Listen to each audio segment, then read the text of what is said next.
There we go. Good evening, everyone. I'd like to call the City Council to order. City Council meeting of August 10th, 2020 to order. Would you please take the roll? Becken. Here. Johnson. Here. Leo. Here. Lewis. Here. Peterson. Trester. Here. Verplank. And Verplank.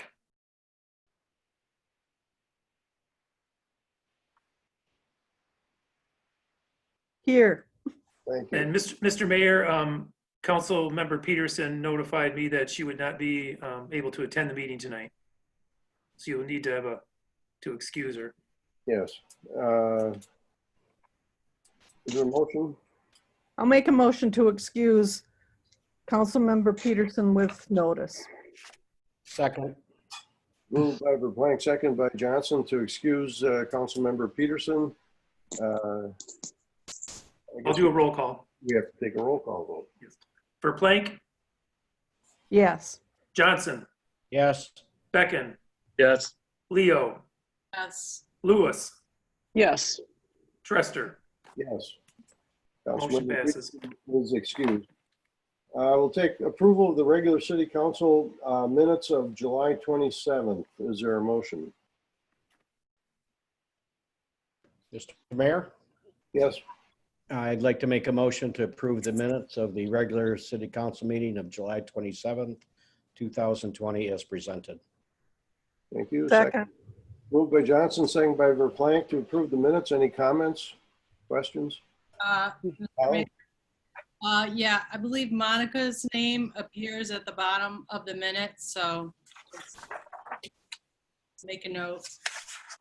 She's, Ms. Nagel's currently doing the minutes for us through the rest of this month. So she's watching them and then we're paying her for her time to do the minutes. Okay. Very Sorry, good. I apologize. I thought council knew that. My apologies. Yeah, thank you. I was wondering about that myself. So, okay, we've approved the minutes. No mayor's comments, city manager comments. Just quickly here, I just wanted to say thanks to our interim city clerk, Ms. Osmond, for pulling off the election this last week, and also the election workers. Without all of them, it would not have been possible. And so they all came together and made it happen. Actually, everybody in the city came together. To Public Works put out signs, and the treasurer and myself helped. So it was really a team effort. I'm really proud of everyone's work. There was 462 voters, and 353 of those voters voted absentee. So we're finding that hopefully a lot of people enjoyed the new drop box we put out, but we're really going to be trying to encourage people to vote absentee for the November election for multiple reasons. But it will help out the city operations. So we had a 54% voter turnout, which is good. Everything's been submitted to the Board of Canvassers, and the city's waiting for the certification on that election. And we learned a few things along the way. And again, I just want to say thanks to Ms. Osmond and to all the hardworking election inspectors. Couldn't do it without them. Yeah, it was a great job. Our compliments to the whole crew. Thanks. Are there any agenda changes to be proposed? Mr. Mayor? Johnson? Yes, with the approval of the council, I'd like to add a guest speaker tonight. Alan Weiner has a proposal he'd like to introduce us to. We would not take action tonight. He's just a speaker, but there would be something if we chose to, we could talk about it at the next workshop. Yeah. Ordinarily, we have approved additions of guest speakers to the agenda, so that's not inappropriate. Does anybody object to that? Okay, then we'll move on to guest speakers. The first being Lieutenant Brent Ensfield. Brett, are you on? Yeah, I'm here. Can you guys hear me? Yes. Yeah, sorry about that. I just checked on a couple minutes ago. I was just kind of watching all this weather and kind of coordinating with the guys just to make sure they had enough resources for the night. So looks like most of it's past us, so that's a good thing, and not a lot of damage so far. So Yeah, we didn't have many issues over the weekend. It looked like it was very busy. I drove through town on Saturday. It looked like it was a very busy night for everybody. Also, we pulled all the data from all the speed signs. They looked very consistent compared to what they had been.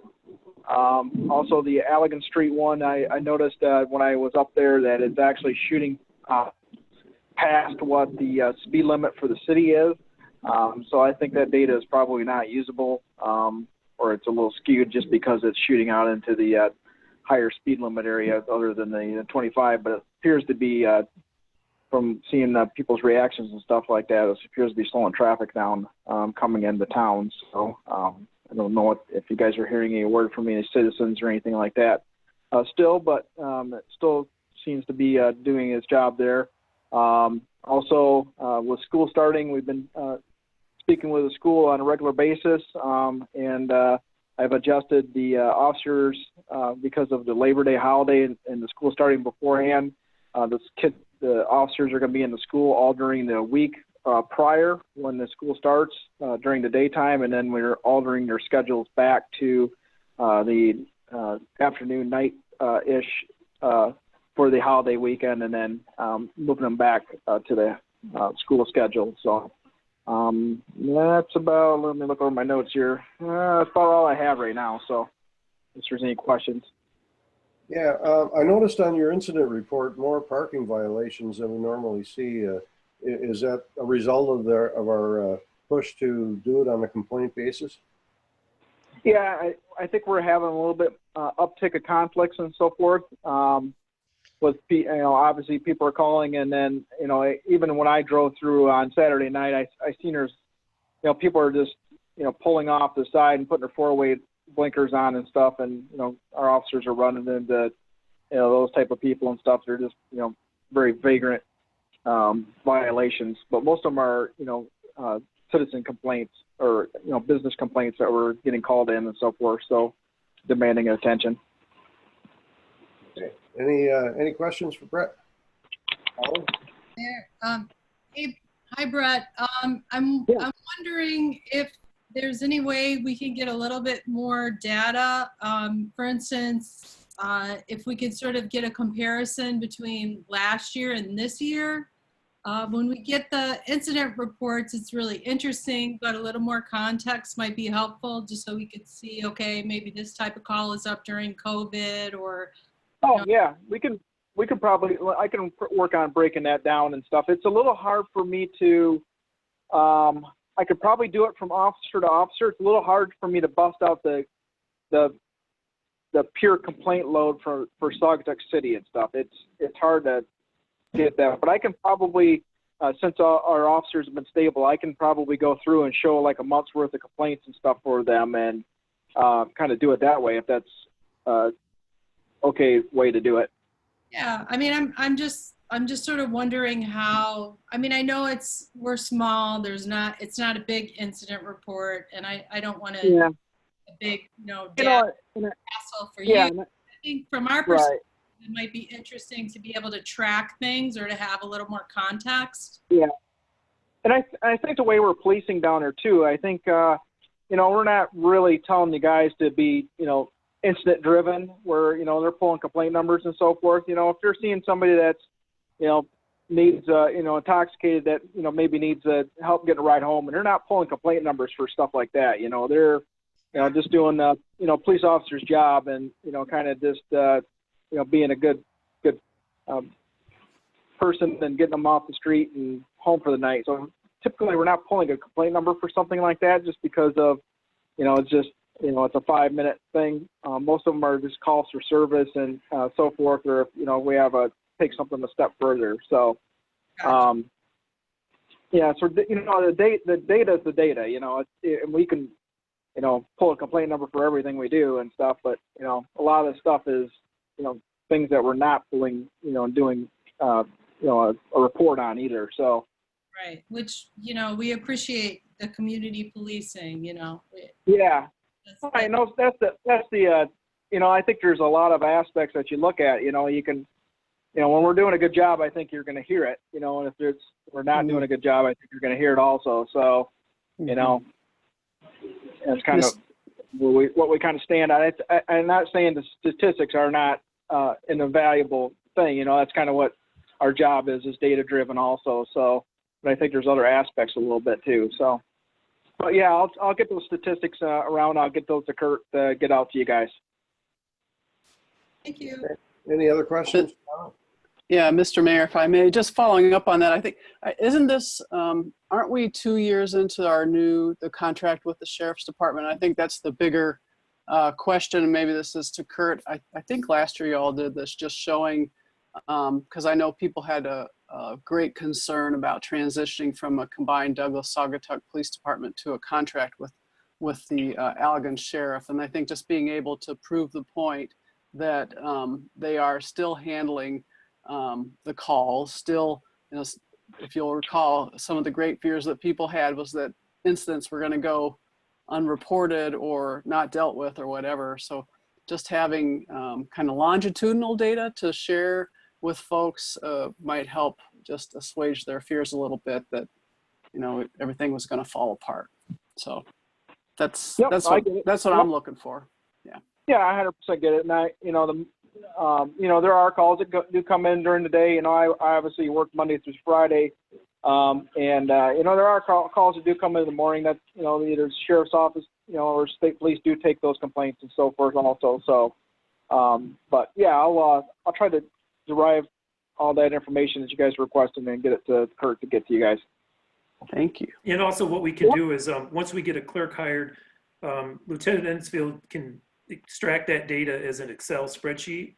And so once we get the data, then we can start putting it in a type of format we put it in each month, and then we can start seeing that kind of history if we're getting in July, all of a sudden we're getting a spike in calls or something like that. So once we get back up to full staffing, we'll be able to take some of that burden off, and they give us the raw data and we can get it organized for you. So I think that's one of the things I wanted to have happen is use that data from the sheriff's office and get you some good reports.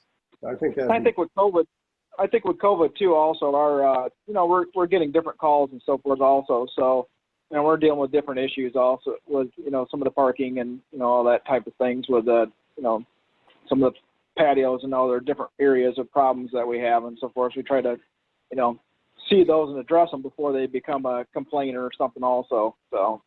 Absolutely. Yeah. But I think it's also good to track and anything that you have, I think is helpful. Yeah. No, I get it. No, I 100% get it. Yep. Things and be like, Okay. Any other questions of Brett? Thank you very much, Brett. Not a problem. Thanks, guys. Okay. Our next guest speaker is Al Weiner. Al? Mr. Mayor, if I can just jump in real quick. Sure.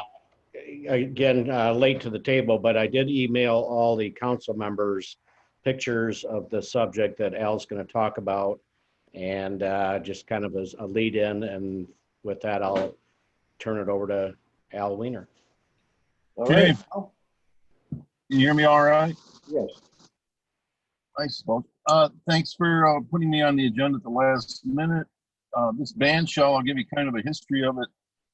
We built this with Bill Porter, Porter Corporation, for Blue Star Music Camp. That was a 501c3 in 2002. And in our second year, we wanted to have a big fundraiser in Eagle Street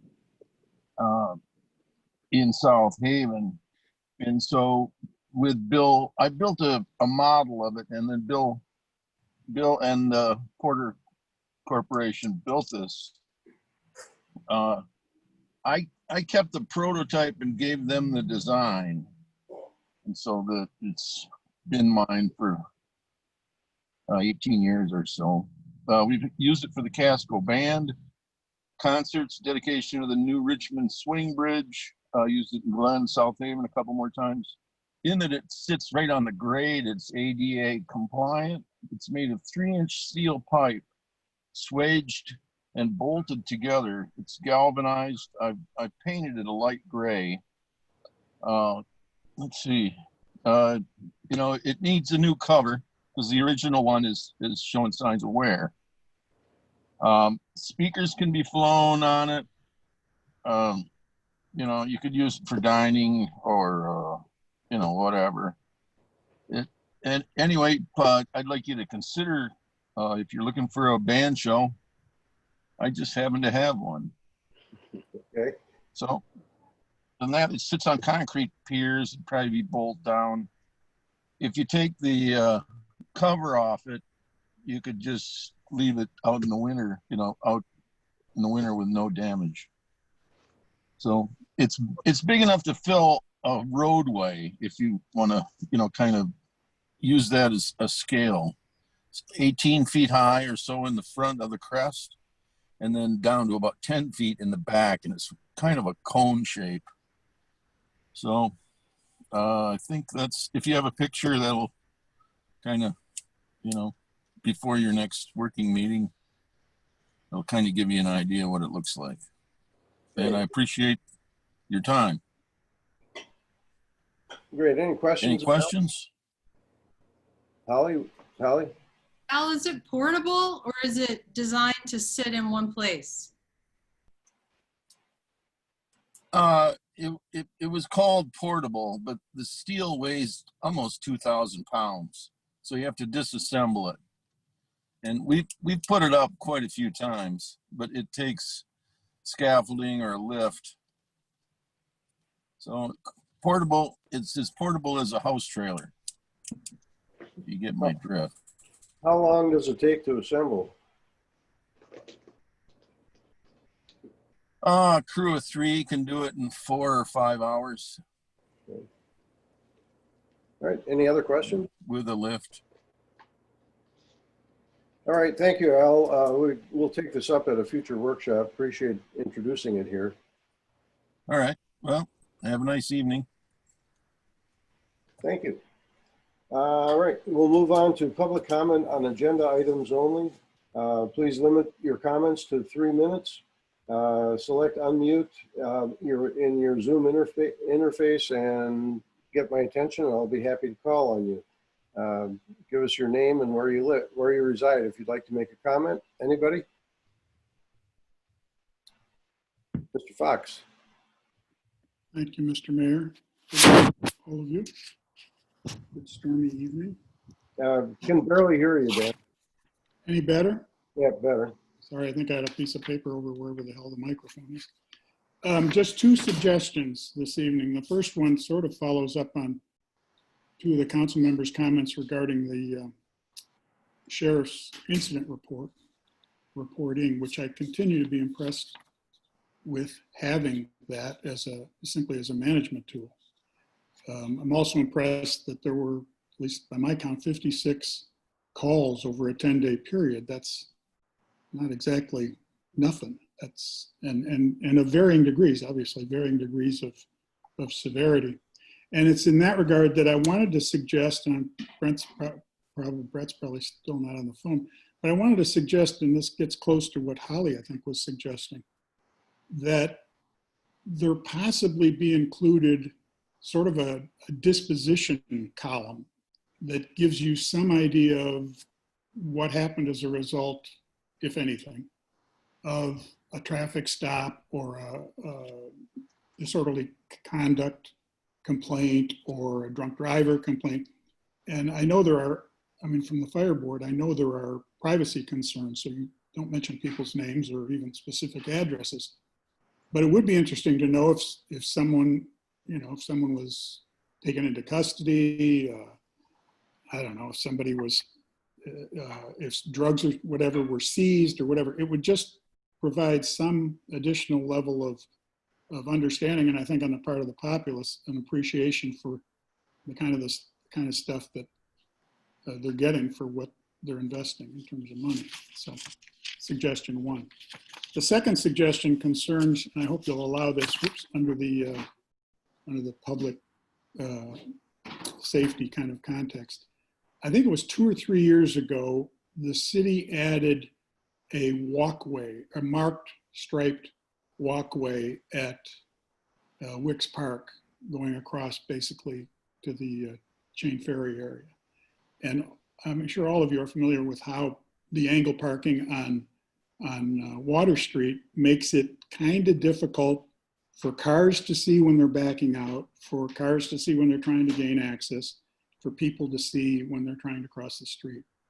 The suggestion simply is to do the same thing, add 2 more crosswalks at, I always get the street names goofed up, but I think at Spear Street and Francis Street, I believe. One basically going across to where, pardon me, where the barge is located, and one going across to where the Star of Saugatuck is located. If you look on Butler Street, in those same streets crossing Butler, there are crosswalks at every single one. And our tourists and whatever are going down, obviously, to Water Street to cross to get to those various businesses. And I think it'd be in a public safety interest to add, since it's almost a no-cost addition, those 2 crosswalks. Thank you. Thank you, Dan.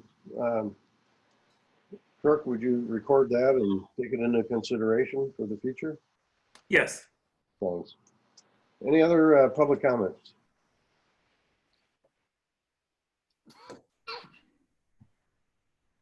Was somebody trying to get my attention?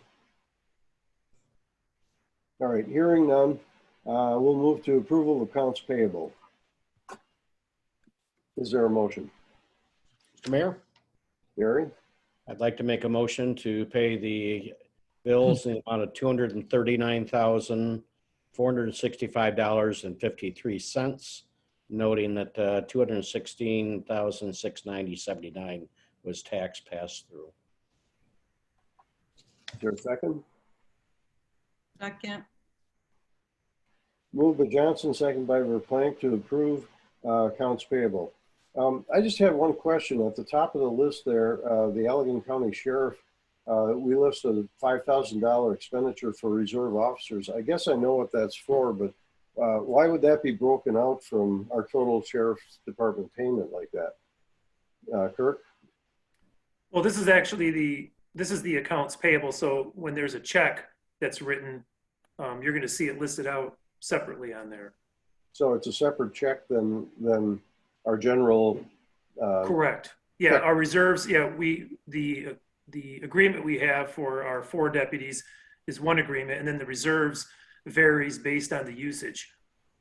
Okay, well, I mean, it's good information. I was just curious as to Yeah, how. I can supply the detail on that too. It's because we have Oval Beach in the downtown. Yeah, all right. And one thing I want to point out just on the check register, I talked to Mr. Stanislawski, our city treasurer, today about it. If you, for example, down here where you'll see, these are all the checks that were written in July, but you'll see Allegan County Sheriff and it says oil change $25,000. Well, obviously that's a pretty expensive oil change, but the way the program's set up is it includes all, if you have one vendor for the entire month, it lists the vendor and all the checks that were written. So, and what it does, it puts in the last bill for a description. So I've talked to Mr. Stanislawski, and what we're going to do in the future is for those things, we'll clarify that and we'll put, sheriff services or something. So if someone were to go through in the public and read this, they may interpret that and think, wow, we're not being very fiscally prudent by paying $25,000 for an oil change. So I don't know if anyone else picked that up, but I want to just make sure that, in the future, we're going to clarify those descriptions a little bit better so it's not misleading to the public. Okay. Any other questions on accounts payable? Then we'll take a roll call vote. Kirk? Johnson? Yes. No, was the second Verplank or was the second Leo? It was Holly. Okay. Leo? Yes. Becken? Yes. Lewis? Yes. Trester? Yes. Verplank? Yes. Motion passes. Accounts payable are approved. We have no ordinances to introduce, no public hearings, no unfinished business. Moving on to new business, it's resolution number 200810-A, a truck purchase. Kirk? Yeah, this is a budgeted item we had on the schedule to replace the city's 2014 GMC pickup truck with a new model. This is competitively bid through the My Deal program, which represents a significant cost savings. And again, these trucks aren't the type of trucks that you would just go onto a lot and buy. They're built and designed for work purposes, so they don't have any certain comforts like velour seats, and they all have or carpet or anything like that. So they're made specifically for this type of service for work trucks. But at any rate, this one is, you can see the pricing on there. I've included that in the packet as well. This one total is $30,947.60. This is the truck that has the Tommy gate lift on the back. So the staff is recommending approval of this purchase. All right, is there a motion to approve? Jane? I'll make a motion to approve resolution number 200810-A as presented in purchase of 2020 GMC Sierra 25,000 HD or 2500 HD regular cab 4x4 pickup truck in the amount of $30,947.60 through the competitive bid State of Michigan My Deal program. Is there a second? Second, this is Garn. Moved by Verplank, seconded by Lewis to approve this purchase. Any discussion? Kirk, do we? Yes. Yes, no. Kirk, are there some additional expenses that have to be done after the purchase? No, this is complete. It has all the lights and the flashers and everything on there. Okie dokie. Okay, any other questions? Great price Mhm. for a heavy duty truck. Mhm. All right, then we'll take a roll call vote. Verplank, Yes. Johnson, Yes. Becken, Yes. Leo, Yes. Lewis, Yes. Peterson. I'm sorry, Peterson's Trester. Yes, Motion passes. the purchase is approved.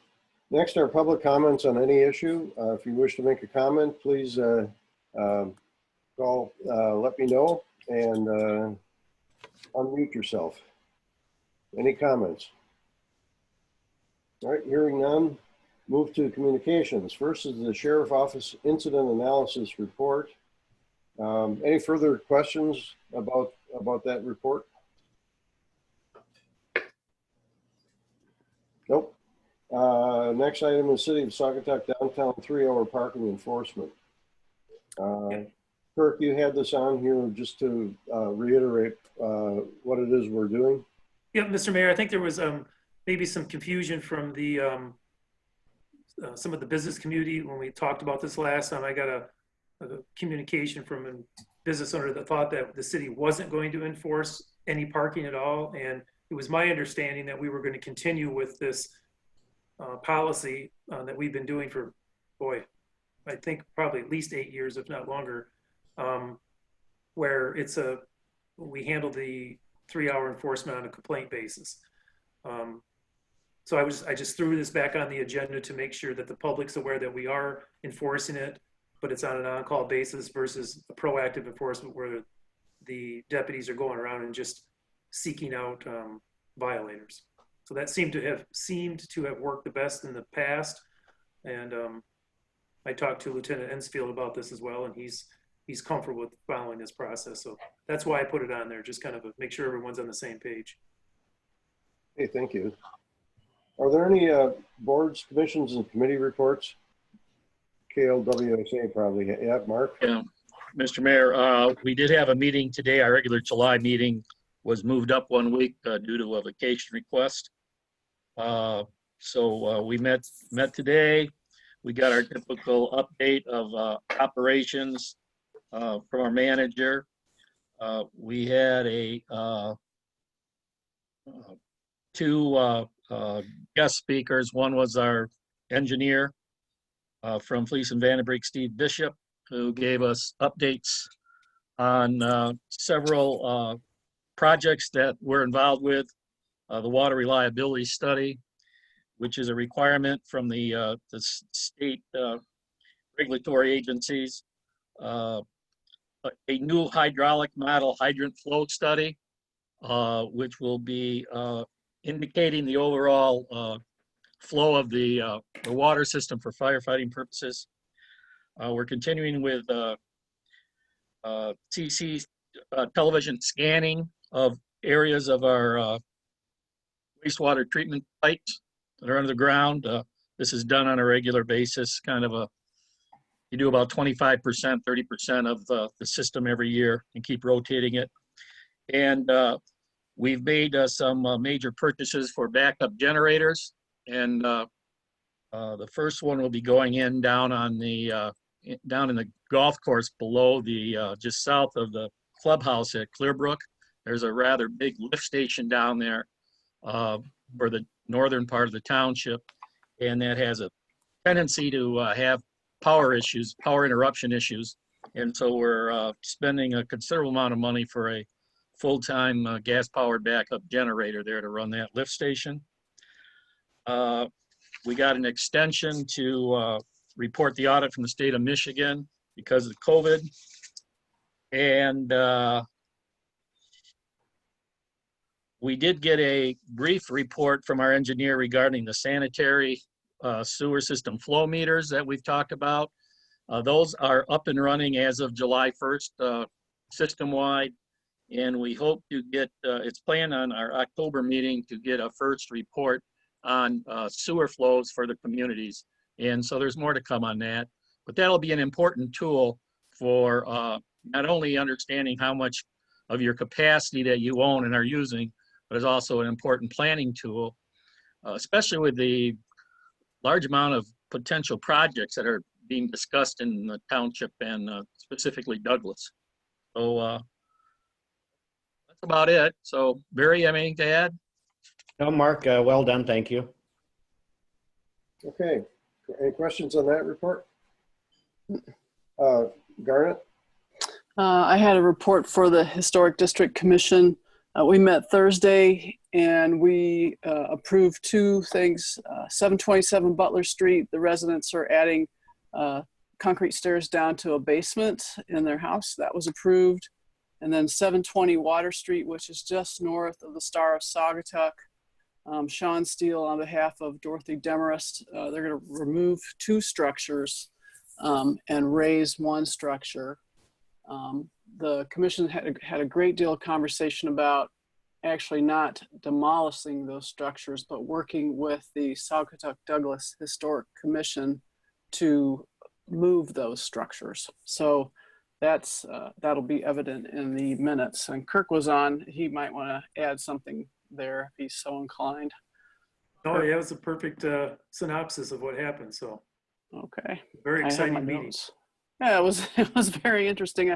I think Sean, of course, is trying to do the right thing with those three structures. So, which is nice. So, my other report is regarding the Tri-Community Recycling Committee. We're going to be meeting this Wednesday. Since we didn't meet as a council last Thursday, I didn't have a chance to present to you kind of the draft proposal that we have for the community-wide survey. So I'll have that ready for you all at the next workshop to review. In the meantime, several members and I will be presenting to Saugatuck Township Wednesday evening and Douglas City Council this next Monday evening as far as our plan for administering that survey. So stay tuned. We're also going to have a guest speaker. Sorry, Kirk, I saw you put the agenda out already. Rosemary Graham, Director of the Allen County Resource Recovery and Recycling Program, is going to join us and speak with us about upcoming stuff in the county that might be applicable to what we're looking at. So that's on Wednesday at 2 o'clock. All right, that's it. I have a question on that. Yeah. We get a lot of good attendance at the recycling meetings. Is that Zoom meeting posted somewhere so people could join in? Yeah, I think Kirk posted it today, didn't you, Kirk? Yes, it's on the news and notices page. All right, good. Yeah, because we had good attendance at that, so it's. Mm-hmm. I'm glad it's open. That's Okay. it. Any other reports? Then we'll move to council comments. Garmy, you want to go first? Sure. Just a few. I had the opportunity to attend one of the concerts at the SCA this last weekend.